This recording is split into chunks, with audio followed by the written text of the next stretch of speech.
What's up, everybody? It's Chad. We're back again with another episode of Ask Chad Grassy Logic. I'm here today with my buddy, George Smitherman. Did I say that right? You did. Perfect. All right, cool. I always try to make sure I say people's names correctly.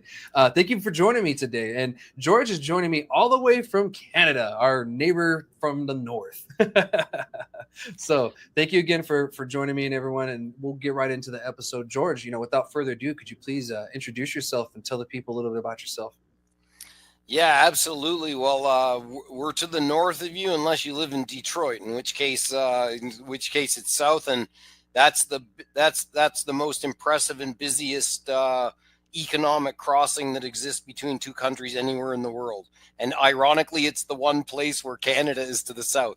I'm George Smitherman, as Chad said. I'm so glad to be with you on Grassy Logic.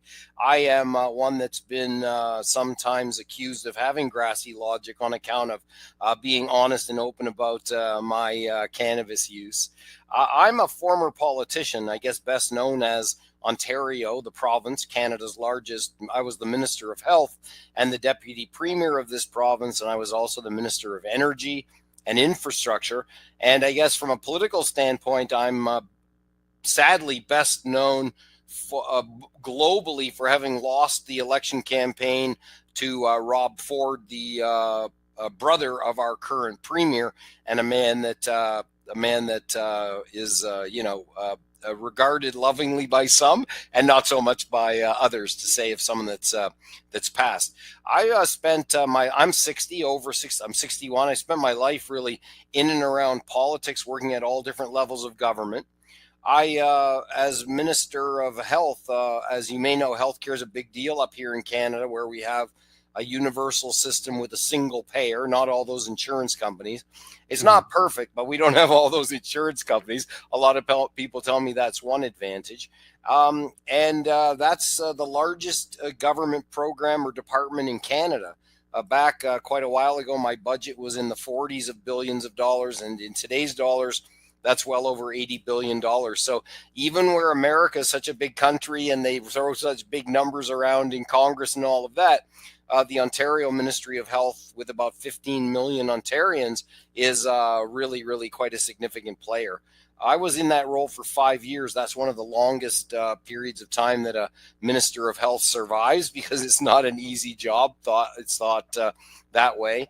And I've had a chance in my life to be Chief of Staff to the Mayor of Toronto. I worked for a federal cabinet minister. I worked for the Premier of Ontario. So I'm somebody that made my way from the grassroots up through the chain to be, a fairly senior political person. And now I am actually like a volunteer working in an election campaign right now, trying to help a friend of mine get elected in a place called Kenora Key Wetinong.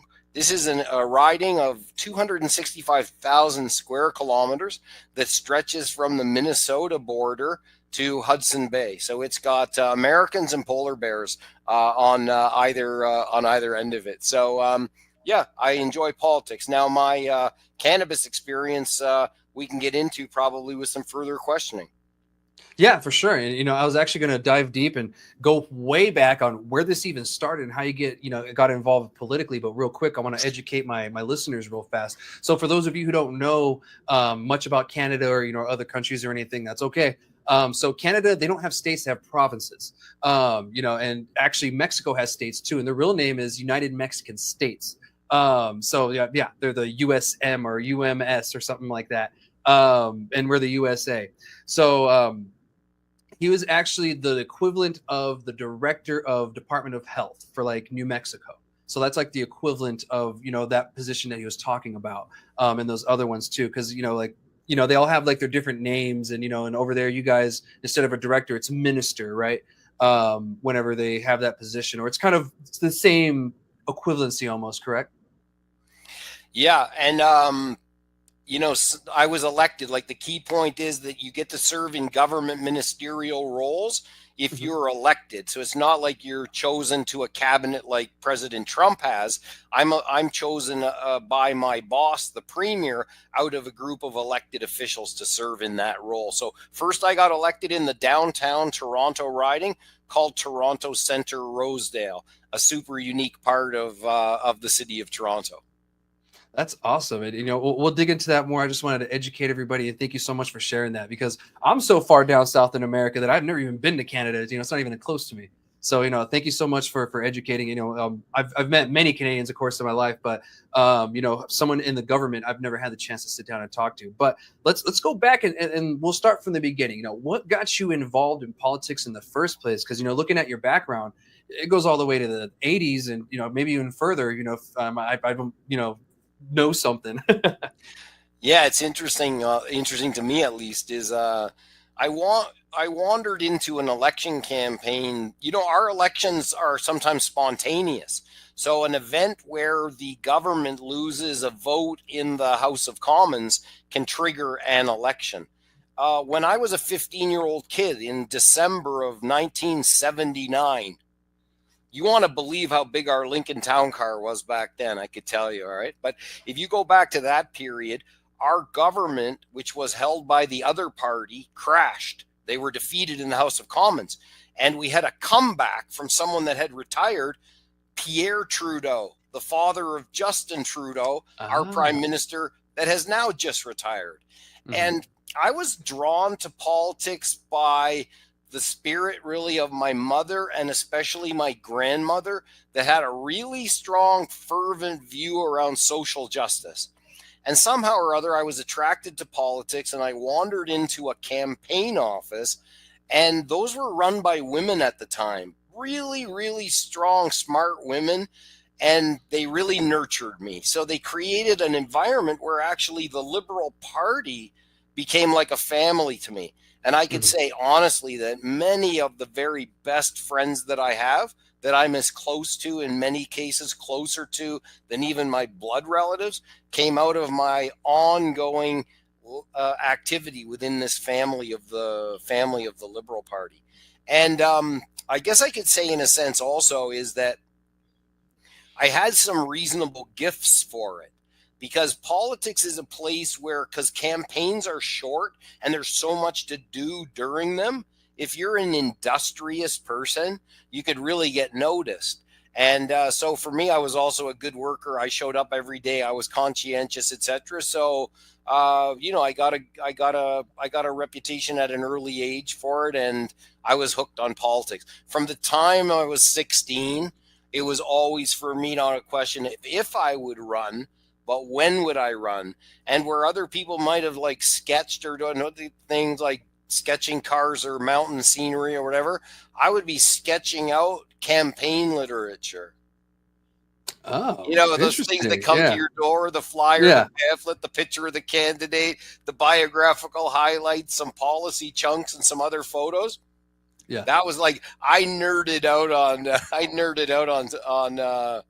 on things like this. That's interesting, and I guess when you are in politics or government politics, you do have to have that kind of niche, because I've been doing what I do for 12 years, and there's been so many people that have come and gone, this and that, and it does take a certain person, and I do nerd out on it. When the legislative session comes every January here in New Mexico, it's like my football season. I'm sitting there watching it. I watch the whole hearings and everything. I throw popcorn at the TV. I'm cussing at people and cheering and shit. And, I totally get it, but the campaign stuff, that's interesting too. And you're still doing that to this day, correct? Yeah. Well, in my heart, I could do many things in life, but it's kind of like once a politician, always a politician. Yeah. So, the passion's still there in this election cycle, where we've had a surprise election. Trudeau left. He was quite unpopular. The Liberal Party replaced him with a man who's like the Jerome Powell of Canada, the former head of the bank, and also the former head of the Bank of England during Brexit. So our party replaced leaders in a very quick leadership race. And then we went into an election campaign. That election campaign has caused a lot of excitement with that new leader. And a dear friend of mine, who's a former chief, like a region, like in Canada, we have different models of different that stem from different treaties, but we have reserves and bands, which are nations in their own right and have chiefs. And my friend who's running now for the Liberals was the chief of all of the Ontario chiefs, which is 133 of them. And that's the hardest political job you could ever imagine. And he's running in this piece of territory that I mentioned a minute ago called Kenora Key Wetanong. And it's bigger than Texas. And Texas is big. So this is a piece of territory where we're trying to raise money in the final days to be able to afford to fly him from community to community, because there's many of them which are not road access. They're so remote, they're fly in, or they use an ice road or a river barges and such. So it's for me, I'm a downtown Toronto person. I understand aspects of this. I've been to these places, like I know it well in that sense, but just the territory to have to drive 3 or 4 hours between your main population centers, etc. It's just a stunningly large piece of Canada, and Canada's a big country. Yeah, it is. You know, I mean, we're both big countries, and if you know the North Pole disappears, it gets bigger. But we're bigger. Just I don't want you to be confused, okay? I got it. Oh man, that's funny. Yeah, I realize, you know, you're talking about the reservation. So are the you guys call them First Nation, right? People yes. in Canada, right? Remember, in Canada we have First Nations that, but we also have Inuit people. Mm-hmm. And we have Métis, which are a blend, and we have some people which have status and don't. So the all-inclusive way to say that is Indigenous. Got it. Yeah, that's what we use down here too. Yeah. So, but in this case, when I'm talking about the chiefs, those are chiefs of First Nations, and in the Canadian context, each of those is to be viewed as a nation in their own right. So, it's an interesting aspect of it. This area where I'm campaigning is 50% Indigenous and 50%, let's say, traditional European, etc. So it's one of the highest proportions of Indigenous voters in all of Canada. And we have a very, very well respected elder who was, like I mentioned, a former Grand Chief and Regional Chief. So it's a lot of fun to be helping him out. I got married. I was Ontario's first openly gay MPP.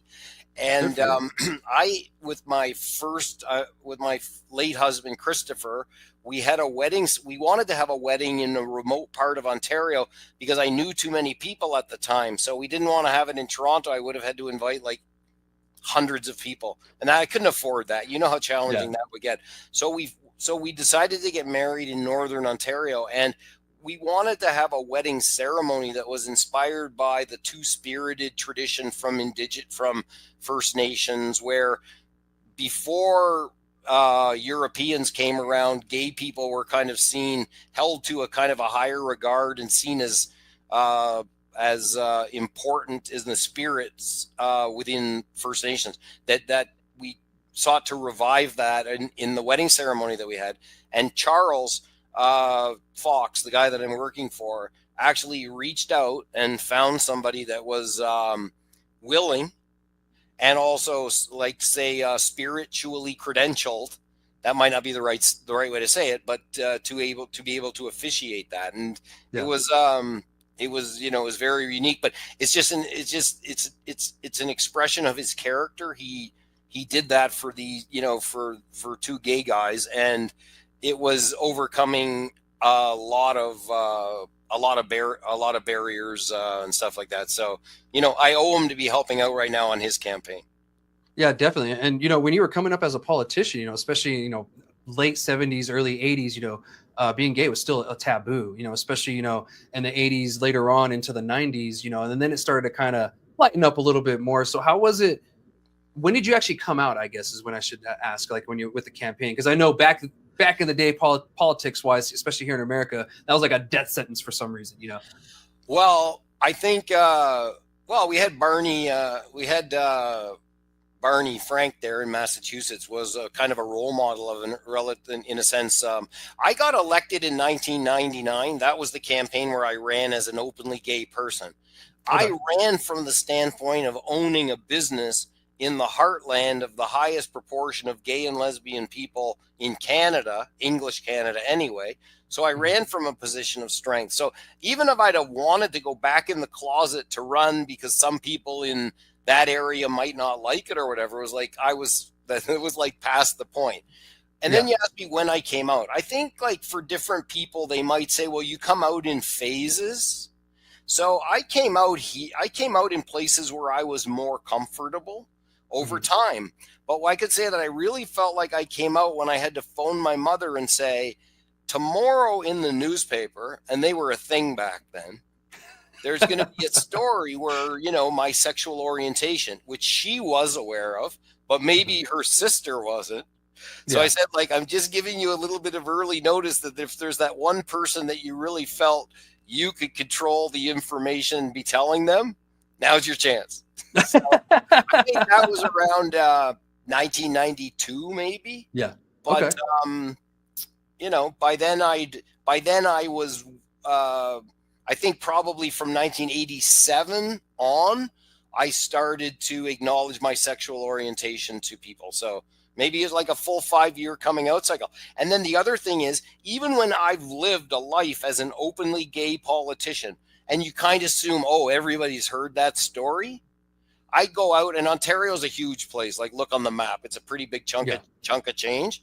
And I'd meet like small town mayors, and they'd say, oh, minister, thanks for coming out. And I'd say, oh, don't mention it, your worship. That was a long time ago now. And they turn all, so like the thing is, like, you have to keep coming out. I guess that was the point I was going to make. Like, you could think that you're out to everybody. And that's kind of like a little bit presumptuous that everybody's actually figured out your profile other than maybe just heard your name or what have you. So I think I'm still coming out. That's a good point too, because some of my other friends who are in the community, I kind of feel that they are constantly having to come out too. Especially one of my other friends, she's been married to a woman for years, and she doesn't look like she could be a typical lesbian, I guess is the thing. She's very pretty, and so people don't think she's a lesbian, but she's always has to tell them that no, I am a lesbian. I love women, and it's kind of funny that you mentioned that, because I find even some of my friends having to constantly be like, no, this and that, blah, blah, blah. So that's interesting, but thank you for sharing that. I was going to wear my signature pink Adidas zip up, Why didn't you? Well, I don't know. I went more middle of the road. No big deal. I mean, you didn't get in the position you are because of the people you liked or whatever, but you helped a lot of people feel comfortable too, I'm sure, and feel more comfortable to come out and to be gay, lesbian, or whatever. So that's something huge to really have under your belt, because that's not easy, especially in the time period that you were doing all these things, and you just kept driving on with the mission, not really giving a shit, and I love that. Like it's really nice of you to say that. I mean, I think the thing about it is, at least for me, is taking control over information and putting it in the public domain is a certain kind of liberation. And I experienced that twice. I did that with coming out, and then I did that with coming out about hard drug use. And one thing that while I was in the middle of my most important roles, and not on a planned basis necessarily.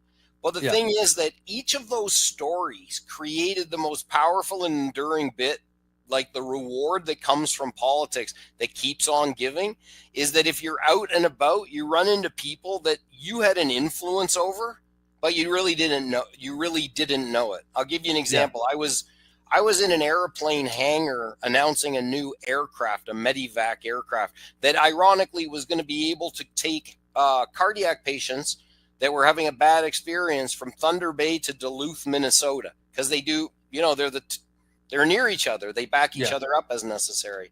And a guy that worked as a mechanic or aircraft maintenance came over and said to me, he said, I just want you to know that I have a son that's like you.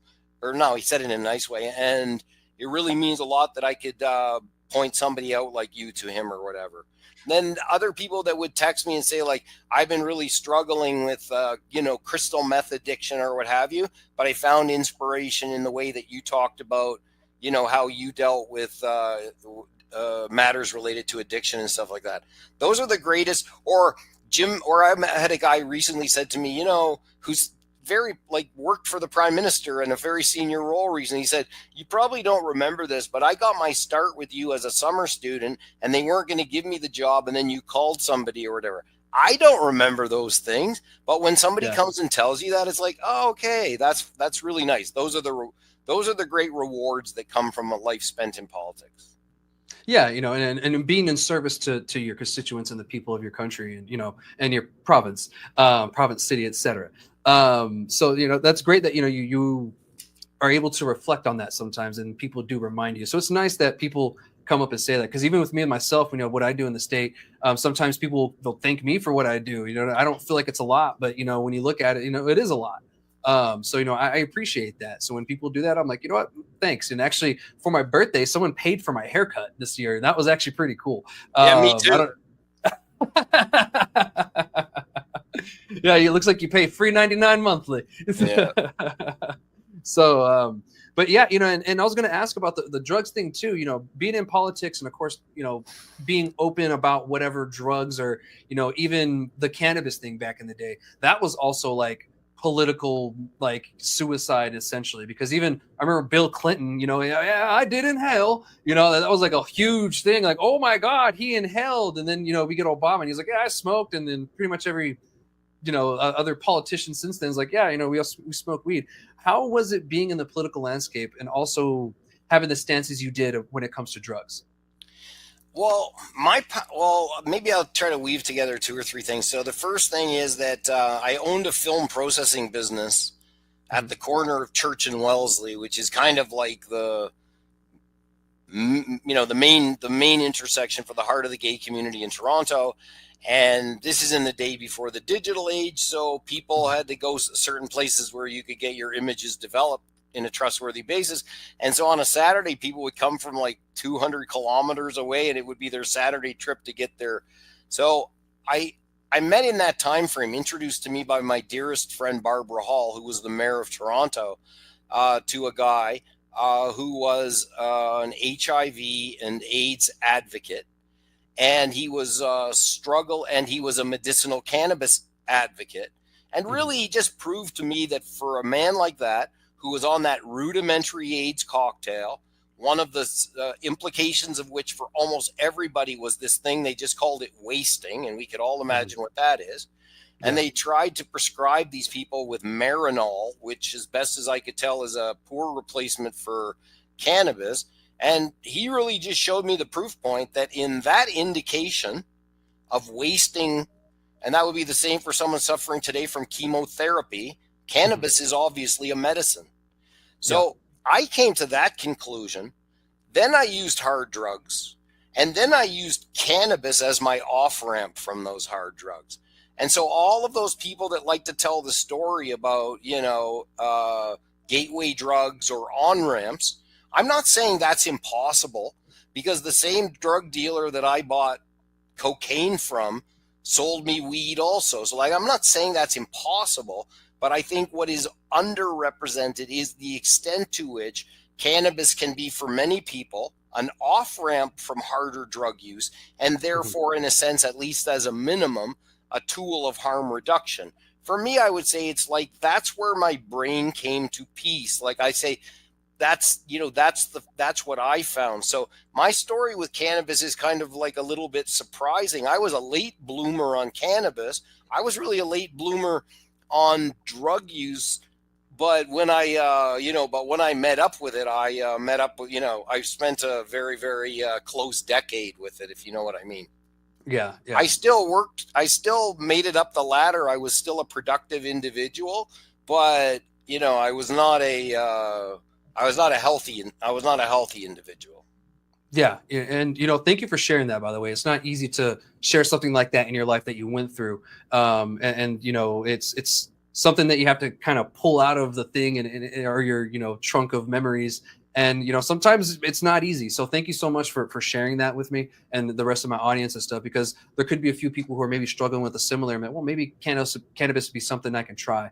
I lost my older sister to prescription pills back in 2010. And if she had cannabis, she probably would still be here today. Because when she was living in Arizona, before she had moved to Georgia with her husband, who's a drill sergeant, She was smoking weed in Arizona and Phoenix, and she was doing a lot better. And then she got away from that and further away from kind of access of where she can get it, and she went right back to her old habits and stuff. So thank you so much for sharing that, man. Because like the time period that you were in doing all that, it was hard to even come out and talk about stuff like that. And even today, some people still get weird about it. Like they don't believe that you can be a positive person in society when you've gone through something like that. But you're an example of that's bullshit. Like it's on the person. If you want to change as a person, you can. And you've shown that. So thank you so much for sharing that with me. That's that's something powerful. I also had the good fortune of having good bosses that could see past the 1 or 2 day wonder of a challenging headline and look past that to actually firstly inquire not about what the political prospects we were facing, because the story of my drug use was now on the front page of the largest circulation newspaper. His first question was like, how are you doing? I was in Northern Ontario. I was in a place called Blind River. And it's like there's certain things, even as you get older, you could think back. It's like, I know where I was standing at that exact moment. I can, and I remember that so well. And he was like, his name is Dalton McGinty. And he's just such a fine man. And for those many years that I worked as his 2IC or what have you, I just had so much good fortune to have him with the emotional capacity or human scale or however you say that. He was one of 10 kids, and he was a leader amongst his siblings, etc. And he was so thoughtful and patient towards me. That's back to that Liberal Party thing too that I spoke to you about the first time. When I started coming out in the 1980s, I was working. I just gotten my first apartment downtown, and I was working for the Premier of Ontario, the leader of the Liberal Party, and he had introduced a resolution to amend the Ontario Human Rights Code to include sexual orientation as a grounds where you couldn't discriminate. This is 1986 or 1987, and I was in the galleries, and I was like quite teared up and emotional about it. And I was working in that same political party, so it's also, it takes good luck actually to be able in your life to be working in environments where you have the confidence to be able to do that. That's an inspiration that comes sometimes from your family, from your extended family, and certainly can be in fact impactful in your workplace. And there's lots of ill spirit, sad to say, like in America and Canada too, like there's a lot of ill-spirited people, a lot of them, and they find their magic online. Oh yeah, they find their niche, if anything, unfortunately. So I totally get it, and being a Latino man in America, sometimes I get the brunt end of that for the wrong reasons too. So I totally get it. The only thing that really saves me sometimes, I joke when I say this to people, I say the only white privilege I have is my veteran status. For the most part, people listen to me more and leave me the fuck alone if they find out I'm a veteran, which is fine. I'll take it, but at the same time, it's a little sad that I have to go to that level of things. Well, I know it's bad to go all DEI on you these days in the United States. They might ban your podcast or something, but like I declare my white privilege. That's obviously the case that I have that, because I spent quite a bit of time consuming illegal substances, and I faced no repercussion from that. Whereas if I was a person of color or street involved or something else like that, I would have had a different outcome. So I have to acknowledge it. Then I always say, but I have at least I could play the minority card from a sexual orientation standpoint, because you do learn things also about, what it's like to be treated in that minority context. But definitely like white privilege is I know that's a real thing. And I don't hesitate to declare that openly. And when I see people that are afraid to say that, I really wonder is like, can you not actually read a demographic chart, like look at a statistic or just look around you? It's sad to say. Yeah. And I come from a state where we have the most, Hispanic Latinos per capita versus any state in the nation. So I totally get it, and I was in the military, so I've been in opposite situations too. And it's a night and day difference. I'm a little pampered over here, with what I got going on. And I can go get some tacos or something like that and not get harassed. So, but do you think that these backgrounds that you have, being a gay man and also, a prior drug user, when you went to your role at the when you were the Minister of Health, I kept wanting to say Department of Health, when you were the Minister of Health, do you think that kind of helped you in that role itself, be a little bit more caring and understanding with certain people's situations? Yeah, I would say yes. But my harshest critics would say, well, not enough. So I inherited a situation where my predecessor was from a conservative tradition, and they were not giving any resource or increasing the budgets of those organizations. I call those like community mental health organizations. We had like 450 of them in Ontario, very small and population targeted. And but they'd been like starved out. Like they were on the same budget that they had 8 years. This is how you can really tell if people still care about your program. Is it like, does it understand that inflation is real? Is it keeping pace, etc.? So none of those programs really were. I brought a higher profile around that. I elevated the profile around mental health. I did some things in adolescent dual, cross addiction, the mental health and addiction piece. But set against the extraordinary challenges that we face here, and they're not exactly the same, and not every state in the United States is the same, and not every province in Canada is the same, but we do have an overall challenge with underfunding and under-regarding mental health and its frequent companion addiction for what they cost us to go untreated. And the prevalence of people in society struggling with one thing or another, like the crippling anxiety that makes it hard for them to come from their car into the office for whatever reason, who knows, what have you, etc. We've really been sweeping that stuff under the carpet for like decades on end, like, oh, that's the crazy aunt down in the basement or what have you. So we're coming from behind, and we're still coming from behind. And then we've seen the prevalence of these addictive, the stemming from opioids and stuff like that. So we've still got these twin crises. I say twin because we've got some similarity in the crisis that's going on here. So I did more than my predecessor by a long matter. And in the way that I was just with you, I spoke openly about mental health. And that's what got me into outing myself as a former drug user. I was there as the Minister of Health to make a 3-minute speech at the beginning of an annual awards ceremony put on by an organization called CAMH, the Centers for Addiction and Mental Health. It's probably the biggest player in Canada. It was one of my hospitals. They have a big gala each year where they acknowledge people that have overcome struggles in one or the other.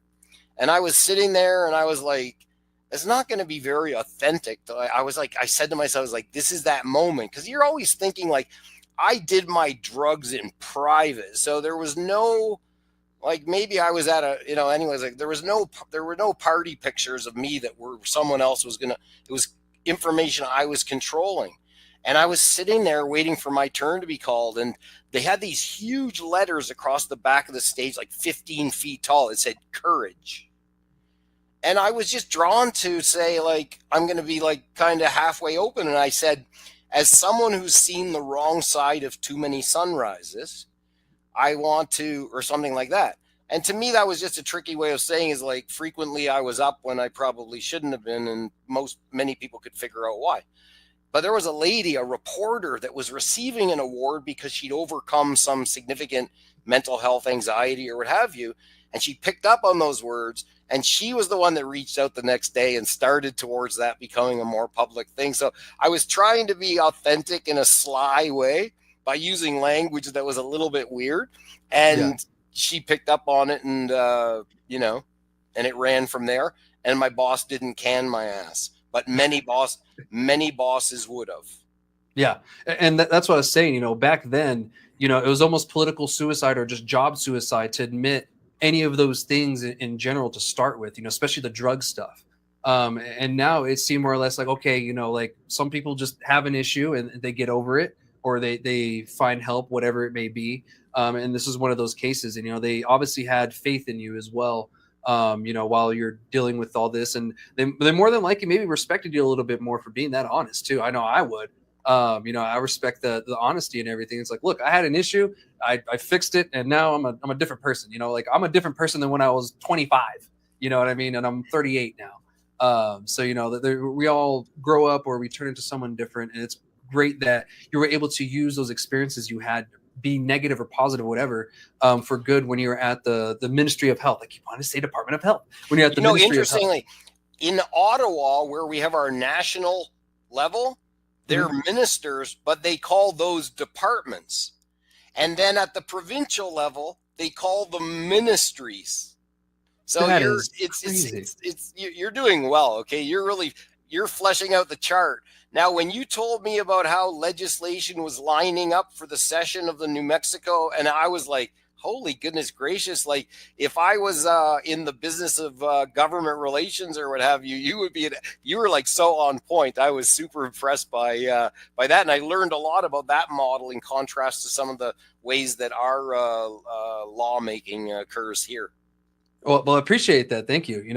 I try to be as on point as possible when I'm sharing that too. I don't want to mislead people, or, if I do say something incorrect, I try to correct myself.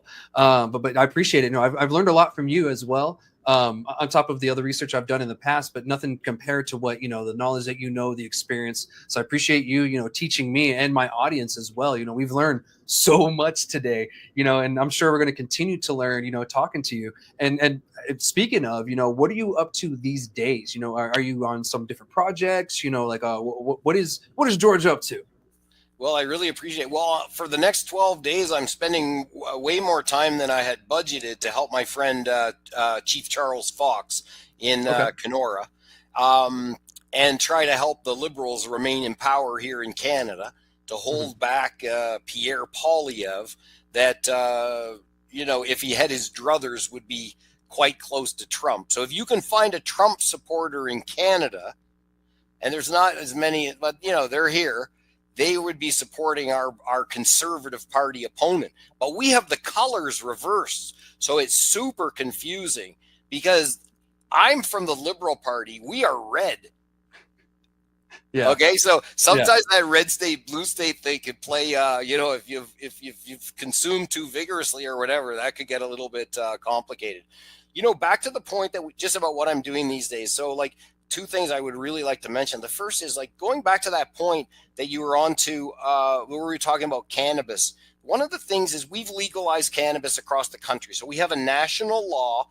Then the provinces have a certain amount of discretion about how they establish the retail distribution. I was going to ask that. Thank you. But it's so they can fine tune it. But it had to be a national law to eliminate the criminal code provision. So that occurred. The thing is, we had since 1999 access to medicinal cannabis constitutionally protected by a Supreme Court decision. So we had a medical cannabis channel where, with a note from not exactly a prescription, but a note from a doctor or nurse practitioner, an individual could get delivery of medicinal cannabis from a licensed producer.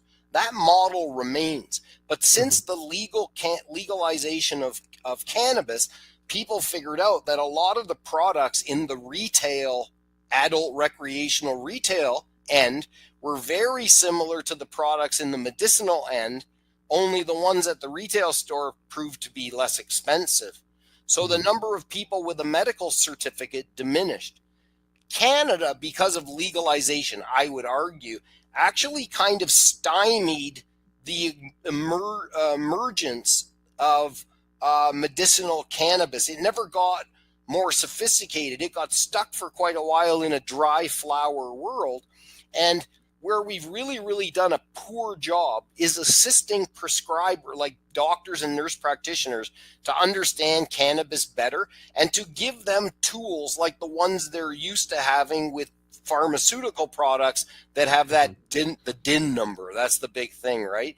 And So with these guys, Goji Tech, that you mentioned earlier that introduced us, I met them not that long ago. They're technology pros, but they really recognized that there was an opportunity to professionalize access to cannabis. Whether you're getting it in a purely medicinal context or whether you're getting it from a wellness context, as I am, a huge proportion of the people that consume THC or cannabis products are doing so with a wellness motivation. I'm not saying everything they're doing is quite as well as they might think, because, inhalation is inhalation and it has its downsides, etc.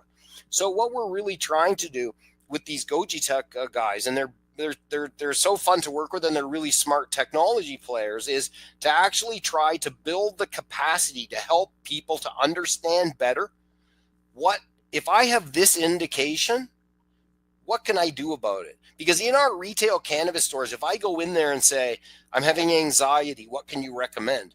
The bud tender is legally not supposed to say anything. Some of them will give a nudge and a wink, but really they're not supposed to. And that means that we've actually stopped. We haven't even really tried to create those consumer-friendly means of trying to figure out, hey, I'm going to go to my cannabis shop. What should I be looking for? So you go in there blind. Or a lot of people that aren't interested in THC are going into shops which are mostly geared towards potheads, or frequently, let's say, and where they're actually interested in what I call is the rest of the plant. But I'll just give you an example. I was talking in my local the other day, and I said, hey, this is adjacent to a very affluent neighborhood where you got a lot of walkers to a local pharmacy and a grocery store, etc. And I said, but we're not allowed to have appealing entrances. Like, you're not supposed to be able to see in. So our retail cannabis shops kind of look like porn shops. No, like really, like Yeah. in some cases you go inside and they're nicer than any living room or whatever that I've ever had or that I'm ever going to have, but you're not really allowed to show it from the street because no marketing can be reflected. Least there's a lot of work to try and keep eyeballs of youths off of what we're up to, in a certain sense. A big motivation in our legislation. Okay, it's a really big part of it. Anyway, so I said, what? I said, do you get many wellness seekers? That's what I started to call them. No, people said, oh, self-prescribing. I said, no, that has a negative connotation to it. I said, I'm going to call them wellness seekers. And he said, yes, more and more women sleep. That the thing that they're coming into that store. So we're really trying to help to create the tool that would allow more people, like, I got a challenge with sleep, to go and look at that like a doctor would on an indication basis with some advice and then some products that might fit the bill. And other countries might have done that better than we have, like Australia, which came much later than Canada on regulating medicinal cannabis. Their model on an indication basis is quite a bit more advanced than the way our law emerged here, because all of our energy went to the full-on adult recreational. So we're trying to rekindle that because we see a lot of medical and wellness, especially positivity associated with cannabis. Yeah, and it's a good thing that you pointed that out, because historically, any place, state, country, whatever, whenever they have a medical cannabis program and they legalize it of any sort, usually that medical cannabis program either pretty much diminishes to nothing, or it's just goes low. Like here in New Mexico, we had about 120 or 160 patients 2022 before legalization happened. We're down to maybe 80,000 now.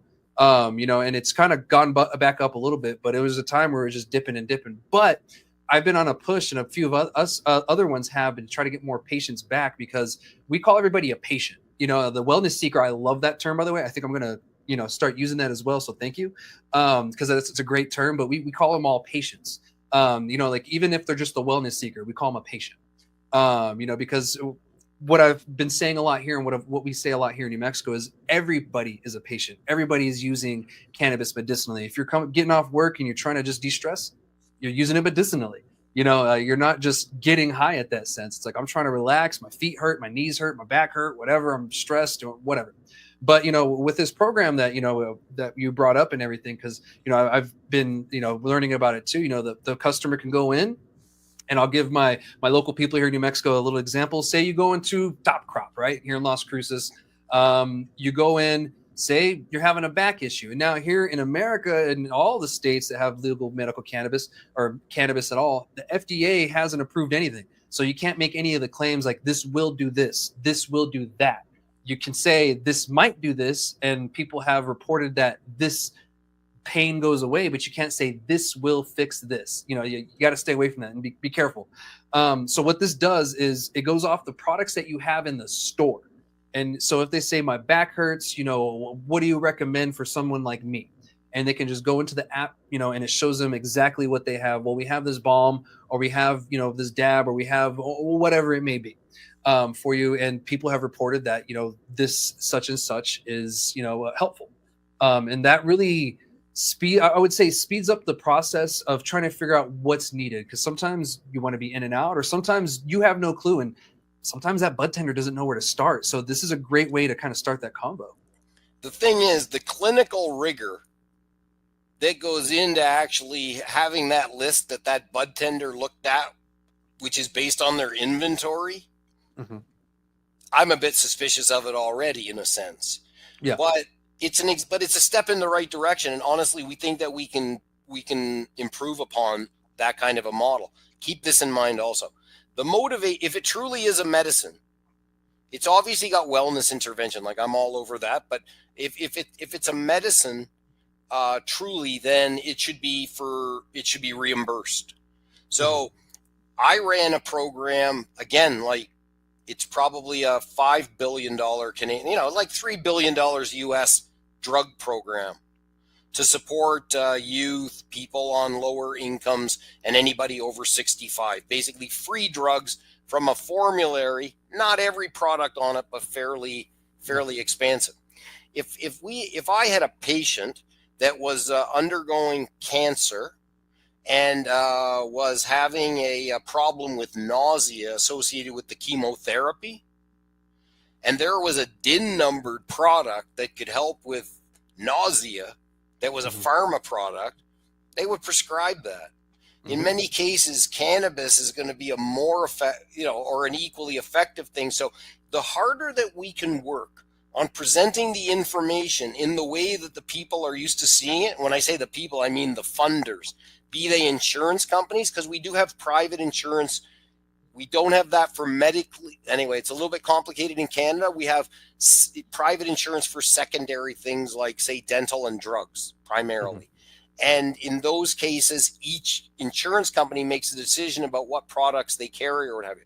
So we're trying to enhance the means by which we can actually prove the point, so as more of these cannabis products can be made available to a wider array of patients that really need them, because they're seen as medicine to the extent that they'll be reimbursed. So that's also part of our motivation on the longer term. That's great. And in Canada, I hope you guys can get that going, because here it's state by state. The only reimbursement you get here in New Mexico is if you're on workman comp, which is if you get injured on the job, they pay for, things and stuff like that. They will reimburse you for your medical cannabis. And that actually went to the New Mexico State Supreme Court. So that's a court ruling that is now law. Well, it was law before, but they upheld it and everything, and, lawsuits and all that good stuff. But yeah, that's the only way that we get reimbursed here. And I agree, that you should be getting reimbursed for your medical cannabis, especially. Chad. Yes, sir. Oh, sorry to interrupt you. Two things.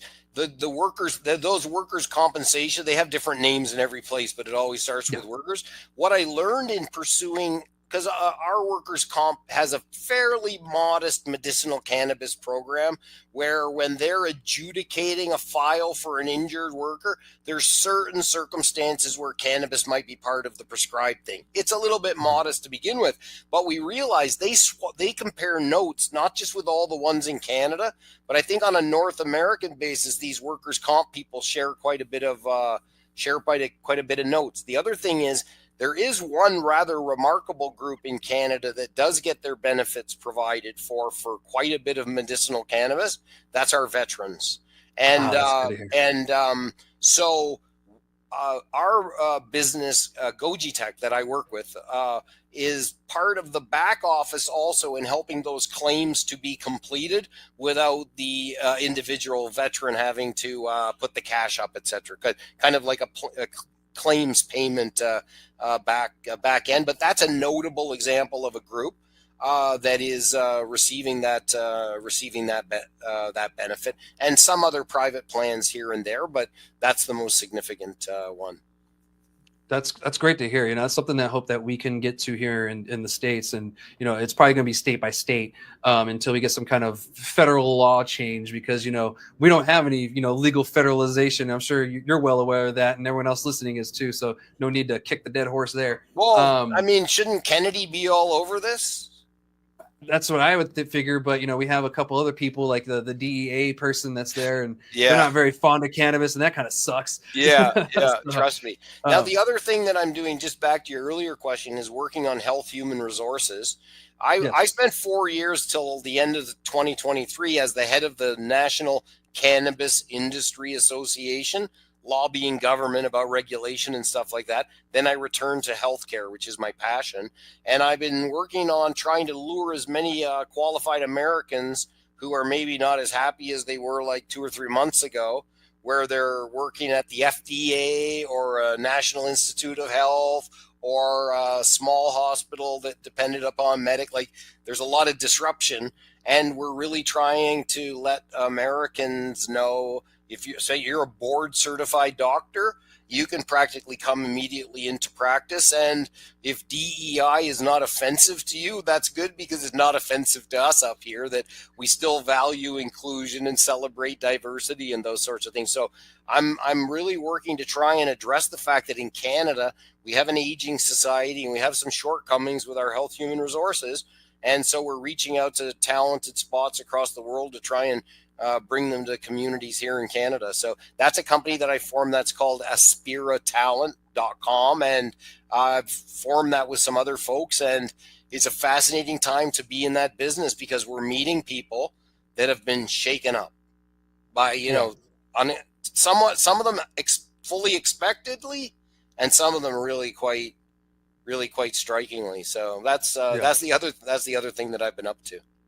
That's actually really cool. And I'm glad that you're still staying busy, you're still staying active and everything, with your political stuff, and then outside of that too, even staying involved as much as cannabis and everything, because that's great. I don't know if I've ever even thought of this. Does Canada have a psilocybin thing yet going on for like the magic mushrooms at all? We got two different things going on. I stayed out of it because I had my hands so full with the legalized cannabis. People would try to draw me in, and I'm already so I kind of stayed out of it. But there's a certain amount of crossover, as you can imagine. Number one, you could get quite a bit of research. You could get a lot of opportunities to have people on research studies and stuff like that. So it's not like fully legalized, but it's definitely pressure on for it to trend in that direction. Then you have a proliferation of at least, I don't know, dozens and dozens of magic mushroom shops, just like we have. And we have quite a few indigenous cannabis shops which claim a right to sell cannabis, and government and police are quite slow sometimes to intervene in that. So we have that going on, and quite a bit of magic mushroom shops opening one day and being kind of pushed to close the next. But variably across the country, that is a scene that's emerging. And in those shops, you're frequently going to find cannabis crossover products, et cetera, et cetera. But you've got it going on kind of on the illicit side, and also on the legit side, if I could use that expression, or legislated or regulated, where and lots of people pushing for a full-on kind of a legalization thing. I don't see, there's no momentum for anything further within the political parties. And, that's probably as good as it gets in a sense, because that means the conservatives aren't going to come out and try and crush the legalization that occurred under Trudeau. Yeah, and I hope not, because here we actually had our prior governor, before the one that we have now. She actually ran on ending the medical cannabis program that we had just got like 2 years before she took office. And so she did for a while try to end the program, say it's illegal, this and that. And she wasn't successful, and we are here we are today. So I hope that doesn't happen to you guys and they attack it or anything, because cannabis in Canada has been making you guys a lot of money. A lot of people have found relief, and other things, because here in the States, they're starting to see that people are drinking less too. And I think last year was the first time ever, and I can't speak for Canada on this one, that more Americans were smoking cannabis than they were consuming alcohol. And I see that numbers continually to trend upwards for the cannabis side versus the alcohol side. And I'm a little happy about that, to be honest. The remarkable thing was a picture that I saw of an event. This is not possible in Canada yet, where people had they were serving traditional alcoholic beverages beside a stand with cannabis beverages, like at a wedding reception or something. And there was everybody, maybe it might not even been real, but it was nobody in line at the booze line and everybody in line at the cannabis one. Definitely a big transition going on with respect to alcohol consumption. And we have such an array of excellent beverages. It's been really interesting to see how much there's so much consumer choice at that level in all of these cannabis shops. So that's been certainly an interesting thing to watch in the consumer demographic. And obviously also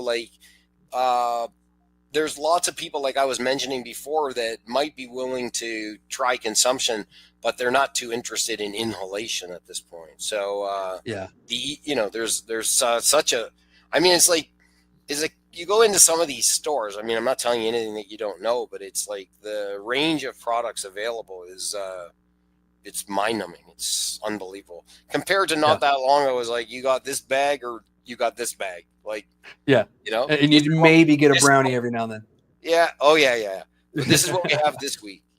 Yeah, exactly. It's this is your choice. Pick and choose. One thing that's really coming down the pipeline with the changes, and we'll get into this next topic. So the changes in Canada's cannabis market.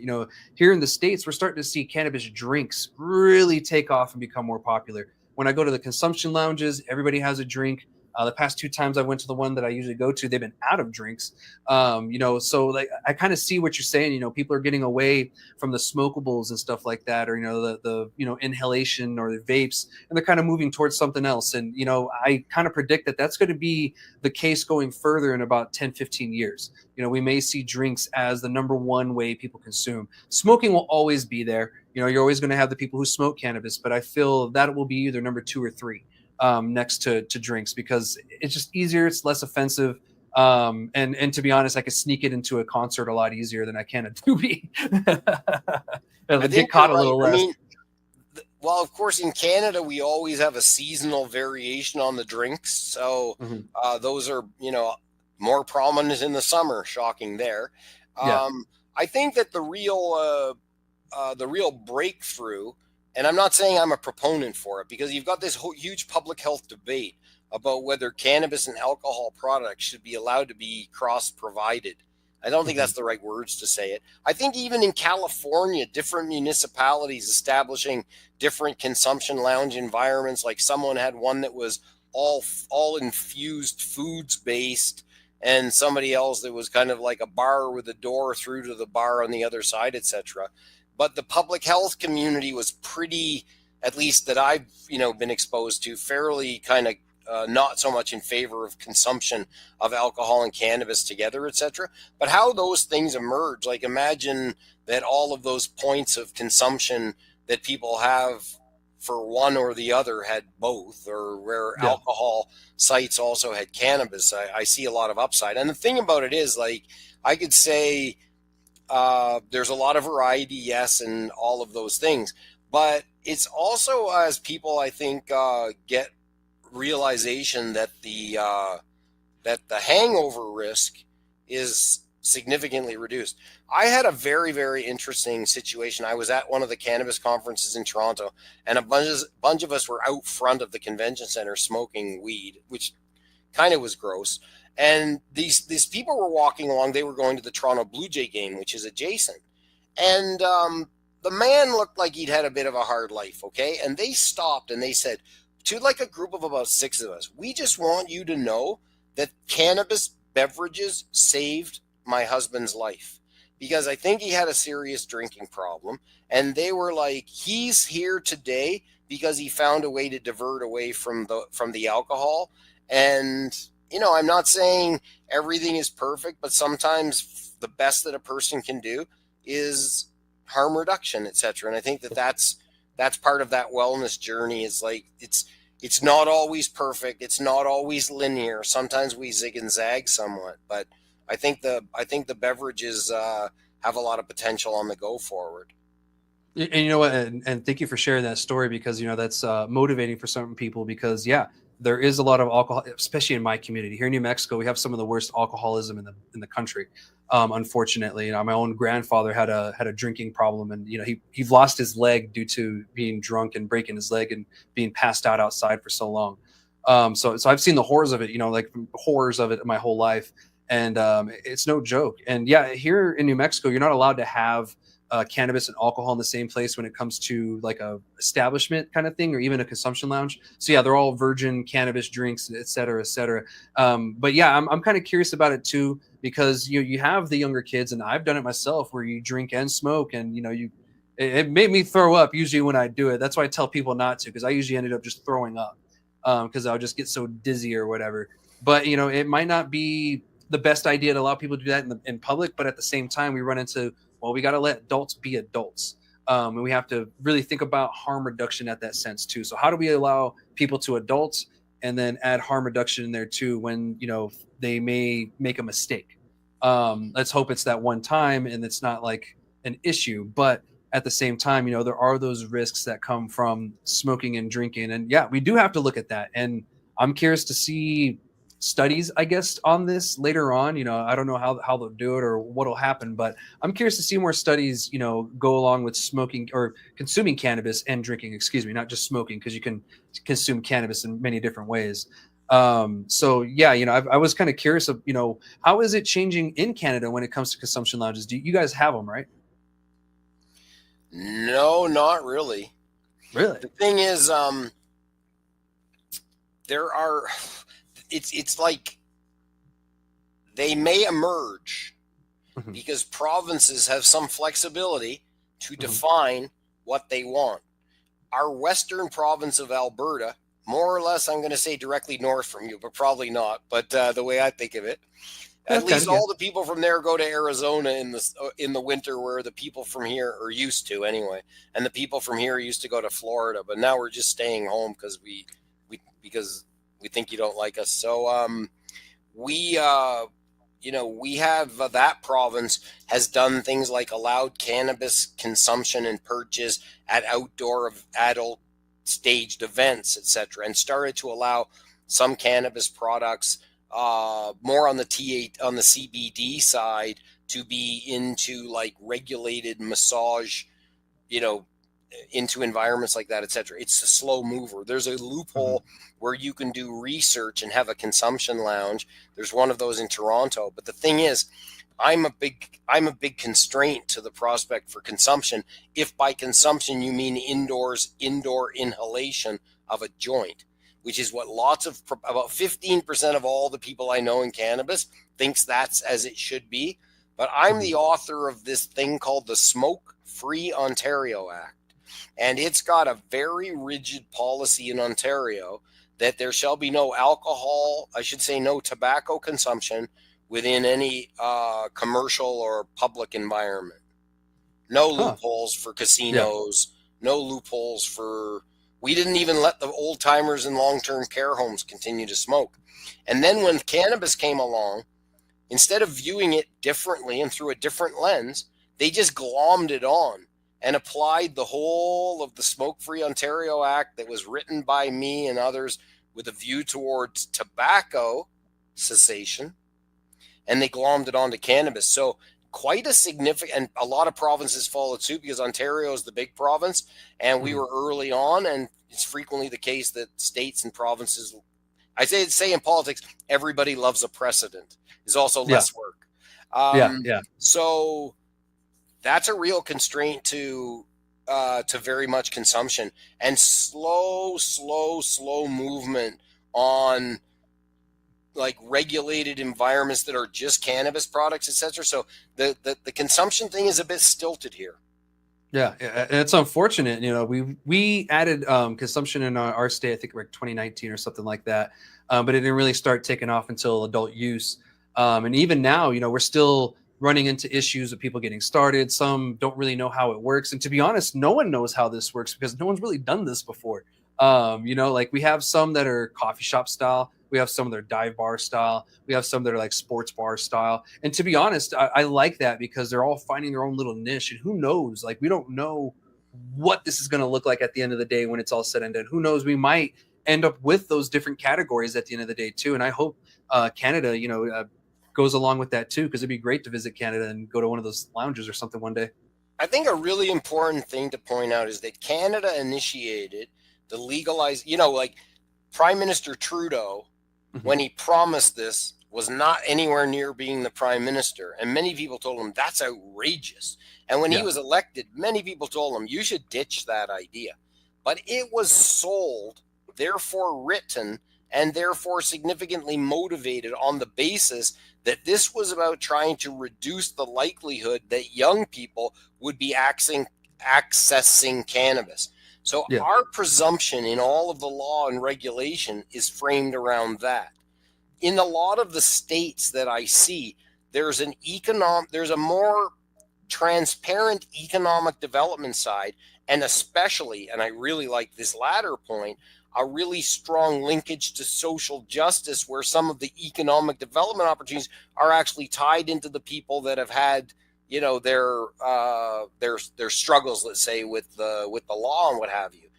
We have none of that built into our model. So it's not like governments are embracing the opportunity to encourage the cannabis company to come to town and grow their cannabis and set up 8 shops it's really not. It's not really sold that way as much. It's an interesting distinction between the two countries or the two different environments about the way. And I'm not saying every state is the same. Like I do realize, like that's obviously state by state. But the motivation here was public safety, no social justice in the mix at all. And to be honest, at the time when you guys legalized it, social justice wasn't really in anyone's mind because no one's legalized it yet, and they didn't think, well, what about the small operators? Because, they just had in their mind big operators. That's the only one going to be able to get this and get it going. But big operators come with their own issues, too. When it comes to cannabis, you scale up, your issues scale up, too. And they're a lot harder to fix when it comes to plants and like that. For the growers, we call them licensed producers. Mm-hmm. We had 2 different scales. One was called micro, where and this was really motivated to say we need to create an opportunity for a relatively lower bar on a regulatory basis for some historic growers to make their way over to the legal side. But the amount of canopy that they could have was really, really, really restrictive. So it was very hard to find the economics where you were growing enough to survive. And actually recently the government brought in some regulatory changes that allows those the smallest of ones, the micros, to be 3 or 4 times bigger than they were. So what you're starting to see is people that are abandoning their standard license and moving back over to the micro side, which is a really, really good sign for those, what I'm going to call those authentic players, to survive. Because there's a lot of pressure we had a tremendous number of licensees across the country, this beautiful mosaic, but not a lot of them, not all of them were built for survival, etc. So there's been quite a bit of consolidation to some of those bigger players and threats that, hey, over time, what's going to be left? But because they increase the size for the micros, they're going to give greater prospect for some longer term authentic people, growers that had a reputation in an area, to actually have a business model within the legal environment. So I'm really looking forward to what that can do to preserve some of that best historic growing in Canada, which is thought to be especially in British Columbia. Yeah, especially with the indoor, like Canada's infamous for indoor, of course. So it'd be great to see, because with legalization comes innovation. I say that all the time. And that's something that we've seen here in New Mexico too, because we took that same idea. We have micro producers here, micro businesses. They grow up to 200 mature plants. We don't do canopies. We do a plant count, and it goes off of a mature plant count. So you get unlimited immature, which is great. They get to work with clones and, get mothers going and all that good stuff. So they only count the mature. I do think they need more than 200 mature plants. Other people in the industry argue you can get it done, but it is what it is. It's up to them to fight for that now. But we did find that does directly benefit the state. You know, the mom and pops move in, you get better quality cannabis, and it became our own kind of like DEI, you know, kind of situation, because we also kept the licenses really cheap. It's like $2,500 for the license. And so we kept the bar really low so most New Mexicans could participate, because we're one of the poorest states in the nation. Having a New Mexican pay 20 grand, 100 grand, that just was just out of the question. You know, so we kept it low. And to be honest, you know, we've come out with some really good cannabis, and some guys that started on the black market, you know, they were able to just really shine and just show what they can do. And some of them are still up and coming and kind of, you know, perfecting the craft, because it is different growing from your closet to 200 mature plants, you know. But you got the controlled market because you don't have cross border. Yeah. Well, yeah. In Canada, especially in the last couple of months after Trump 2.0 came wanting to take us over. Yeah. Realizing we were going to get in the cold shoulder here. Yeah. It's like they went away to a retreat and listened to an inspirational speaker and came back to find that they weren't in love anymore. Like all of the things that we thought were positive are now deficiencies, and the person could only see us for our bank account. You know, it's like, it's been a little rough, but one of the things that's done in Canada is actually created more mindset towards an east-west flow, because we have a very natural north-south flow with the United States, but that can't be counted on as it was. And that starts to create, to bring to light some of the challenges that we have in Canada with what we call inter-provincial trade barriers, because there's no legal prohibition to ship your product cross-country, but some provinces, which are also the business that sells the cannabis, because in Canada, you also have quite a bit of regulation at the seller side. So some provinces had a restrictive formulary, or what have you, SKUs, mostly homegrown products, trying to nurture the locals, and other provinces were wide open where people from across the country were selling them. And this will be an example in the Canadian interprovincial trade barrier conversation about how barriers should come down so that cannabis can move more freely, et cetera, et cetera. Always a risk in those models that people in smaller provinces, and we range from 150,000 people to 16 million. Yeah. But each one of them is a distinct province that has blah, blah, you know, their own growers and stuff like that. So that's just an interesting difference, again, in kind of the way that the law operates here, because you can't go state to state. So that keeps, in a certain sense, keeps the behemoths at bay. Yeah, it does. They at the beginning, they did get away in. You know, that it wasn't legal. Don't get me wrong. It still happened, but at the same time, it was illegal. And yeah, like right now, it has to be grown in the state, produced in the state, manufactured, all that good stuff. And that does. But one thing that I have been telling people is, like, you guys need to prepare for when that changes. If, you know, the federal, because here in New Mexico, we have a trigger law. If the federal law changes it to legalize cannabis or whatever, there's a trigger law to where we can allow interstate commerce if both governors agree to it. So once that changes, it pretty much almost right away we'll be able to sell it in between states, which, don't get me wrong, it'll be great for certain companies. But right now, getting started out, I think it was great that we were able to get started on our own, sort it out, and kind of stabilize. Because I was going to ask this too, how much are you noticing Canada is starting to stabilize as a market? Because I saw that last year they only had like 4% of growth or something like that. So it was a small growth. So it looks like it's kind of like, I wouldn't say stalling, but stabilizing. You know, you're kind of figuring out who's going to be here at the end of the day. You have some more people emerging, some changes, especially with those micros, which is great to hear. You know, where do you kind of see it? Is it stabilizing? You know, what's really going on with it? Well, you know, I'm not in the business every day, so I don't follow the stats like I once did, and I don't want to pretend, because other people would know a little bit better than me. But I think that future growth potential stems from products that are at the other end of the spectrum. In the current model in Canada, whereas you had the Farm Act, which led to hemp, which led to all that CBD, CBD is actually in Canada viewed at the moment as basically an element of a plant that has THC. So the regulation for cannabis includes the CBD molecule. Now, there's lots of people pushing to shift that into pharmacy, and it may happen.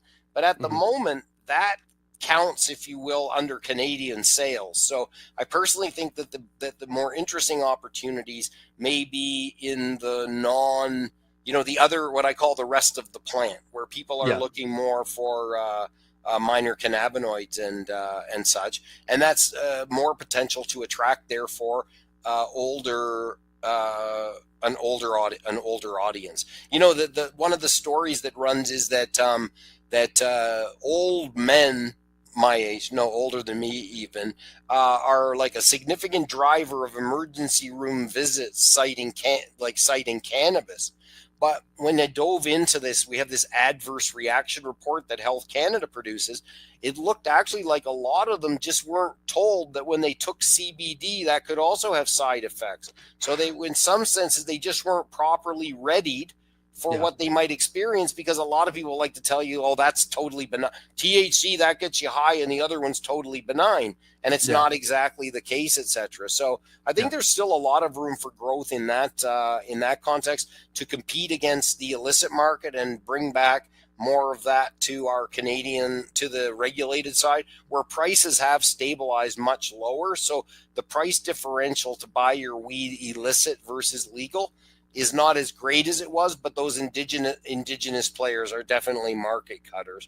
That's an issue, but there's some potential growth there, and formats like beverages like that we were speaking about. But it's stabilized as a pretty substantial chunk of business, and a lot of Canadian licensed producers are experiencing success as being the initial or ongoing suppliers of medicinal cannabis products to countries globally that are introducing cannabis products. So, and sometimes those countries start to sell back, but you get into, Israel and Germany and Australia. A lot of those are examples of countries where Canadian companies have also found success selling their products. We can't ship recreational products. That's against the law, but you can ship medicinal products globally. That's been an important market for a lot of our Canadian growers. And I think that's something where a lot of people here in New Mexico aren't realizing, is that when we're able to sell internationally, meaning to Mexico, that's really going to help us out here once we go legal globally, essentially. Because us in Juarez, Cuidado Juarez, the city of Juarez, New Mexico, closest to us, El Paso, Las Cruces, and that area, we're all kind of intertwined with our economies. And so once that happens, we're able to ship it over, because those people come over every day from Mexico to buy cannabis. They don't have shops and stuff like that. So they come over here and they buy cannabis and risk taking it back, just like the Texans do. So I could totally see that, opening that up, could change it. And it could help a lot of people too, because a lot of people are like, oh my God, if they legalize it in Texas, we're screwed. If they federally legalize it, we're screwed. But, they're not really thinking outside of that box. You know what I mean? Like, you can now send it somewhere. It doesn't have to stay in the confined area of the state, where the cells are going to change and things are going to get weird. Now you can send it to Nevada. You can send it to Canada. You can send it to Cancun. You can send it to Germany. Send it to Munich if you'd like. Yeah, but if it's going to be like that, you might find that the Mexicans can effectively grow that cheaper than any of the rest of us. So careful what you ask for, right? And and they will. Those border economies, it's kind of like when you get a car in North America, it's actually a car made from parts from Canada, Mexico, and the United States, and we're in the midst of disentangling that at the moment. It's remarkable, and that's affecting us here in Canada, but it's also like those states, like the ones you're speaking about in Mexico, are going to have a lot of suffer a lot of challenges. Anyway, on cannabis, Mexican law is better than ours in the sense of making low THC products available through like the pharmacy end and stuff like that. I think there's some Canadian companies starting to sell products into that market. And I think Costa Rica's kind of following suit, etc. So there's a lot of evolution in Central and South America about cannabis as well. It's quite fascinating. I am married to a Cuban. I spend most of my time in Cuba. This is not a place where the government looks to be getting involved in providing for regulated cannabis, more just say no to drug sphere there. Yeah, that's funny that you go to Cuba and you get that experience, the total oppositeness of it, oppositeville really. And yeah, there'll probably be never legalization in Cuba so long as the powers that are there stay in charge. So that's unfortunate, but hey, it is what it is. It's their country. They do what they want. I'm just glad that, we're making progress. Canada, United States, and Mexico is slowly going there. They had that ruling from their Supreme Court saying that the prohibition on cannabis is against their constitution, but there hasn't really been much movement on that. Really, they were supposed to really get going with legalization or whatever. But I agree with you. Once Mexico comes online, that's going to be a huge dent into the American market. One thing I will say is we're slowly starting to go away from the high THC stuff here down south, in the South area, which is good for us because for a couple of reasons. One, there's this big scare of high THC products, psychosis, all that good stuff. Even Colorado went so far, and I think either they're going to or they did raise the age limit from 21 to 25. All of the fear of the high THC percentages, and then also it becomes a sales gimmick. You get this flower, it's 30%, but it tastes like shit, smokes like shit, but allegedly it's going to get you higher than the one that's 18%, but it smells good, it smokes good, and it's a great smoke. I've had times where that 70% put me on my ass more than that high THC one. When you just sit there and bombard your body with high THC, you get that tolerance and all this other stuff, and it just, for what? There's way more to the plant than just THC. Of course you have CBD, you have CBG, CBN, and THC, THCA, TD, THCV, all these other things, and we're finding more all the time. So why do we limit ourselves to just one and focus on one number when we can focus on what is in the plant, with the terpenes, the Tropicana sulfurs, the scotoles and all that good stuff that are in there. We really need to focus more than just on the THC. And I hope both of us really go in that direction. And here in the States, we're starting to. And so hopefully that picks up in Canada. So that way we can get these great products that are lower THC, but great products too. You don't need something that's 1,000,000 milligrams of THC. You just need a good product in that sense. Well, it's fascinating to talk to growers that have a history growing and say, well, back in the day, that 17 or 18%, people would like come crawling back for, whatever. And now that's like, it's like, it's not like here, it's like you got the high THC, then you got to roll it around in something else to increase it further, etc. Like for me as an older person now over 60, I really have to, like, frequently I'll go in there and I'll say like, no, not that same one. Like that was just too strong. I think that we have more information coming on to labels for people. And this is kind of back to that same conversation about Goji Tech, which is a professionalization and enhancement, more sophistication in terms of the way that information is provided to consumers. Because if I go and stand at the cannabis shop that I go to is open till 11, which is a bit later than most, which are closed at 10. And there's a lot of young people roam in there in those late hours. I usually walk my dogs. They give dog treats. So my dogs like to go over there. And as people are walking up to the counter, they're negotiating the arrangement. And too much of it is through the lens of strongest, cheapest. And but really from my experience of longer, because these are younger people that are cost sensitive, I can remember that exact story like you told where, stuff that's 16, 17, 18% was more than satisfactory. But here we've got that. And it's kind of like we also do testing, and that Health Canada or other regulators will put out a test. They'll test a bunch of product and find that there's a fairly significant variance to the truth on what the actual number is. It reminds me of back in the day when people used to write personal ads with certain physical characteristics, and sometimes to find out that somebody wasn't a good measurer or what have you. So there's a lot of that going on with, sorry, that's probably inappropriate on that was funny. Logic, no, that's great. There's a lot of that going on. So that drives more effort for people to trying to create certification standards, etc., so that companies will actually be forced to a stamp of approval. Of course, cannabis is more challenging than other consumer products because there can be a variance even within the same crop.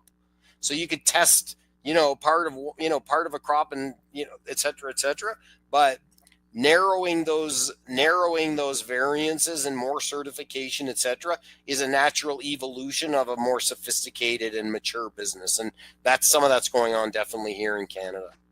And I'm glad you brought that up because testing is a huge thing over here, in the States as a whole. And it's a huge issue.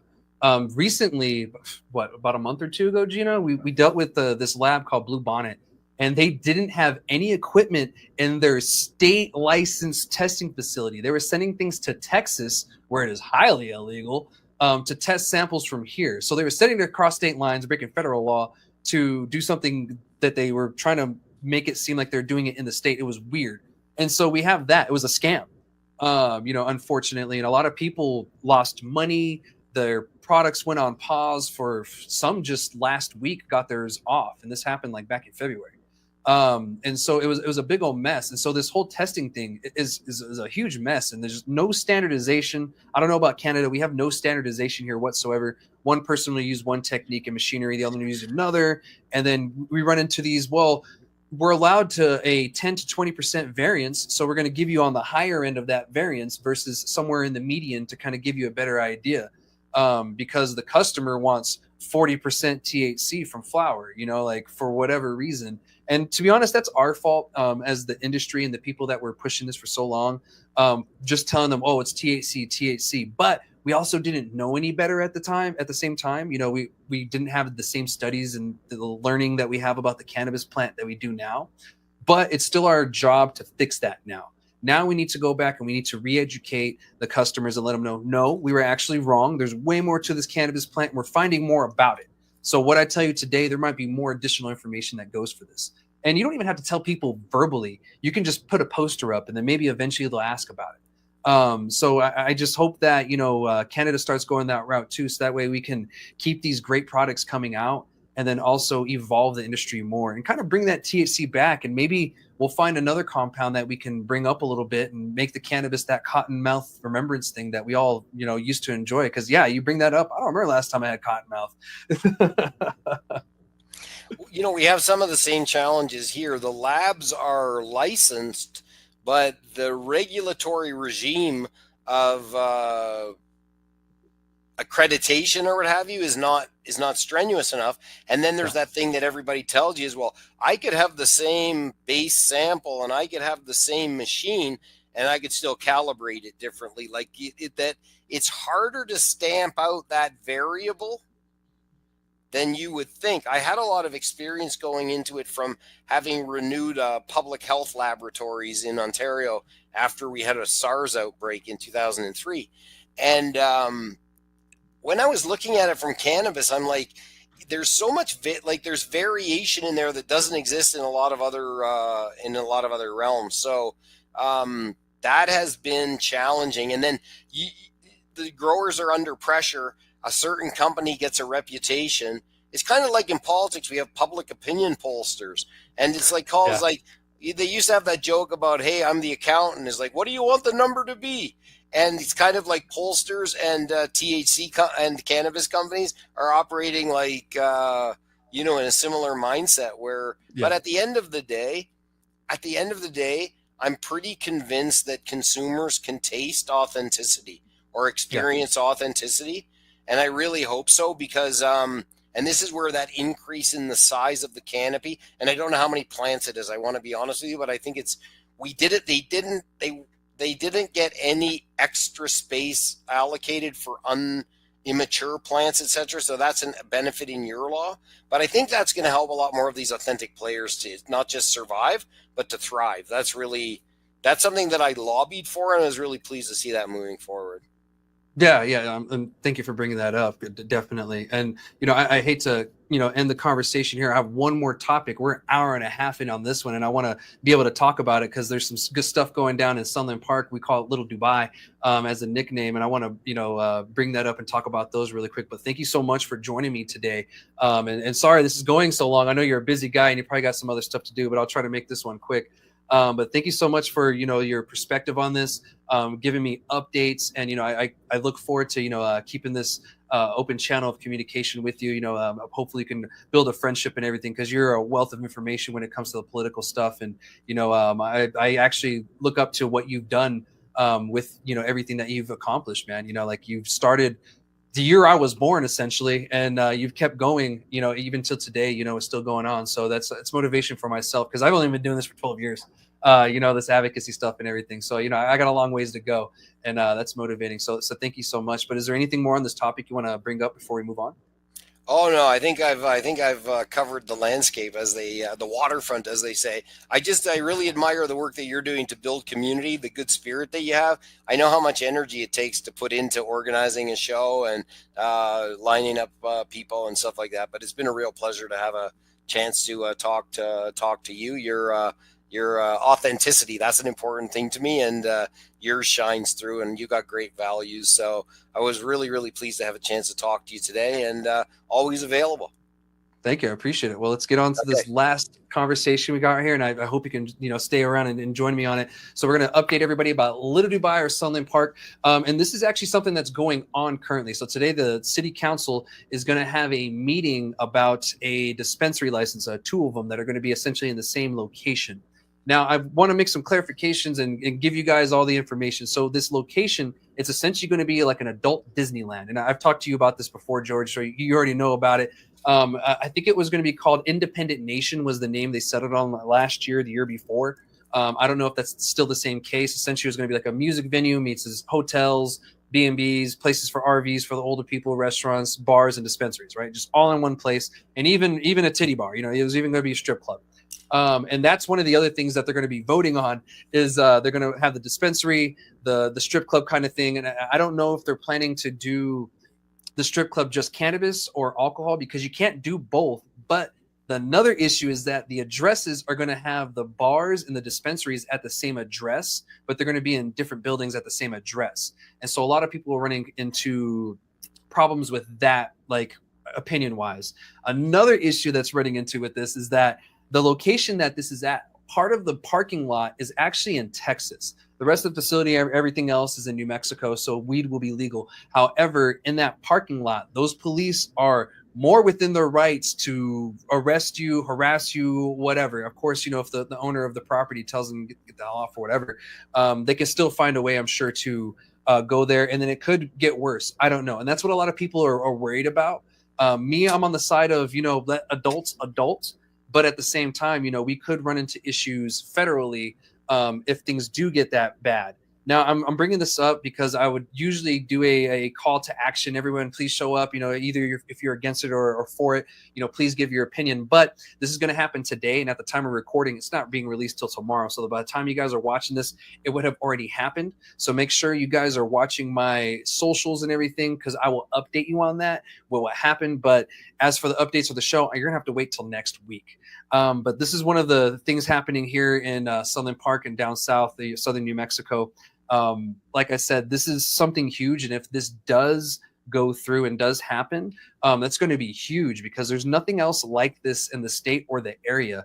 And I have said many times that we're going to have to figure out how to keep the Texans in Sunland Park or in New Mexico longer than they are, for us to really have a longevity thing. Because once Texas goes legal, Sunland Park's done. And if they don't have something niche to keep them there and to make them want to go over there, a lot of those places are going to end up shutting down, because it's a little ticking time bomb over there. Because, we have a state where they have more money than us, and then they have less cannabis rights than us. And so it benefits us like crazy, because usually it's the other way. You have a state that's legal, and then you have a poorer state right next to them too. So they don't spend as much. Man, they are just dropping money here. I think about 50% of our sales in New Mexico are to Texans. So if they legalize it, there goes about 25% of that. We'll still get a little, maybe we'll probably end up about 15% at the end of the day, because people in El Paso will still be buying cannabis here when they're getting set up. But this Sunland Park thing, I'm going to keep you more attention to it. I've updated everybody on the podcast this over the past couple of years, but this right here is could be something great, or we could be dancing with Zozobra. I don't know if I'm sorry, Zozobra is a thing we do in Santa Fe, New Mexico. It's this big paper wooden puppet, and everyone puts like divorce papers and bills in it, and then they burn it. It's like a New Year, it's like a celebration thing, like a restart. So we'll see what happens. According to state law, this whole bar thing, creates confusion. But if there's a way around it, I don't see why not, because you have to think that, there are dispensaries in New Mexico that are close to bars. They're just not in the same exact building or the same little area. But the only difference between this Independent Nation is going to be buildings. So it may be at the same address, but it'll be at a different building. And I think some people are thinking that it's going to be one big place. They're going to have strippers and weed and booze and like a free for all. But that's unfortunate. I know, right? Gino's over here like, sounds like Vegas. But it's not going to be a free for all. It's just going to be a big old thing like that. I'll see what happens and I'll keep everybody updated. But do you have anything to share or any questions on this, George? Well, I would say a few things. Firstly, you're trying to make a destination that's unique. If you do a destination right, you'll hold on to it because people are going to go there for a different reason, like the adult side of it, where cannabis also happens to be available, even if they have a retail shop in Texas or what have you. I would say if it was me trying to confront the regulatory challenges of co-location where you started with the same address, I'd really try to identify the rest of it as blocks so that you could actually like really start to have a differentiation which backed up your messages. Yes, it's the same address. We're a complex and they're divided up by blocks or something. That's where my mind would go. I think that my fundamental inclination would be in a world where police officers have so much personal discretion. I mean, you got Crown attorneys, hint as to whether they'll prosecute certain charges. But at the end of the day, a police officer has so much discretion that putting more effort in at the front end to trying to create an agreed, this might be impossible, okay? But still, it's like, I would recommend to people, if that was my client, I would say, like, don't pretend that Texas parking lot issue is going to go away. It's there and it's real. You need to have a situation where Texas is not opposed to this, or you know what I mean? Like where you could make accommodations to your model if they suggest them or what have you. I would be really, really in favor of putting more energy into upfront, trying to work through those things. The temptation sometimes is to run past those. Oh, we'll get to them later. But really my experience would be invest more energy in trying to get that model right, because it's pretty unique. If you can work through the unique challenges is one thing, but if you spring it on Texas and they're in that controlling position, that's just too much uncertainty, at least from what I know very little of. I wish I could visualize it. My advice might have made a little bit more sense, but I think in the same way that Napa Valley, I can buy alcohol anywhere, but I'm attracted to Napa Valley. Not anymore because I'm boycotting American products. So I'm just consuming Spanish wines now, which are just as good and a little bit cheaper. But that's a destination. And in a certain sense, what you're talking about is quite unique there. And I think I'm really interested to see it emerge as a destination. Maybe eventually I'll be able to come down and visit. And I'll be more than welcome to host you guys when you come down and everything, and give you the Southwest American experience and and all that, because it's a unique area, Sunland Park. We call it Little Dubai because it has 16,000 people, but it has like 20 dispensaries, and 2 of the dispensaries are top sellers in the whole state. And they beat Albuquerque, which has almost like 800 or 700,000 people. It's the most populated city in the state. And then they beat, those dispensaries easy. Those guys make $1 million a month down there, just certain shops and stuff. And they're raking in money, and they're right next to each other. They're literally, you can throw a paper airplane and hit the other dispensary sometimes. That's how close they are. And one time, one of them shut down for 24 hours, and you had employees from the other dispensaries with flyers in their parking lot trying to poach their customers, and you have like a rivalry dispensary coming, and it became a big old thing. It was kind of hilarious, I'm not gonna lie, but it was crazy just to see how savage it is, because they're just eating at each other down there. And like I try to tell people that's not really the New Mexico market, that's the Texas market, because about 95 to 98% of the sales in Sunland Park are Texans. It's a high percentage of Texans that go through there. I'll show you a Google Maps of the area so you can get an idea. Later on after we get off the show, I'll send you a screenshot and show you where everything is. Because it is a little interesting area, and where it is, it's like this paper rip area where it's like things kind of carve in and out, and then your backyard's in Texas and your front yard is in New Mexico, but your neighbor's also in Texas. So it gets kind of confusing in that area.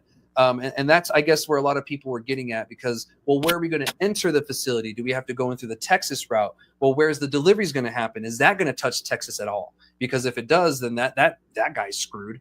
There are legit concerns, don't get me wrong, but I'm on the side with you that if they can nail this right, that would be huge. It would be massive. I was reminded of a story that I saw just recently. The governor, the one that shot her dog, Nome, is it? That's the Homeland Security lady now, I think. Yeah. There was this very unique library in the east, I don't know, it was like on the New Hampshire, New Brunswick border or something like that, where we have a state and a province together. I'm sorry if I messed that up by history lesson. I might be effing it up. There was a library that was straddled both countries. Ah. And I think Christy Nome or whatever her name is, I think they forced them to put a wall in the middle of it or something like that. So, a lot of this does depend upon agreement of the two regulating parties. Yeah, it does, because there's actually a restaurant right next to where this is going to be. It's called On the Border. Half of the building is in Texas and half is in New Mexico. So yeah, there has to be some kind of little thing. I don't know if they pay both state taxes, which I'm sure they do. Both or whatever, commercial property taxes. That's immediately what I began to wonder. And I think the bathroom is in Texas. So I'm like, oh, so I get to shit in Texas. So, but yeah, we have something similar. It's not as extreme, but yeah, it is. And I'm sure both sides have to come to some agreement. I mean, I feel if the companies or organizations working on this would push El Paso to at least try to decriminalize cannabis, I think this would be a big help, because cannabis isn't decriminalized in El Paso. There's a couple of cities in Texas that have passed that, but unfortunately El Paso isn't. They're supposedly a cite and release city, but that is at the discretion of the officer, and sometimes they do and sometimes they don't, and sometimes they just waste your time. I've had friends get popped who work in Sunland Park, and they have yet to hear anything from that case from last year. So, it's unfortunate, but at the same time, that comes with being so close to another state's border that has laws like this. And when you have, federal laws that bar you from going from state to state too, or crossing state lines with it. So we'll see what happens. I'm curious. I'll let everybody know what happens with this again. I'll remind y'all, because I'm gonna be down there probably in the next hour and a half or so. I'll be down in Sunland Park. Unless something happens and they cancel it, that does happen. Things change at the last minute. I'm sure working with government, things change at the drop of a hat. So I'm gonna keep you guys updated. Next week I'll have you the update on the show. But if you want to know before then, make sure you like, subscribe, follow, whatever you got to do to stay in the know. All right, guys, I'm out of here. Shoot, I'll see you next week.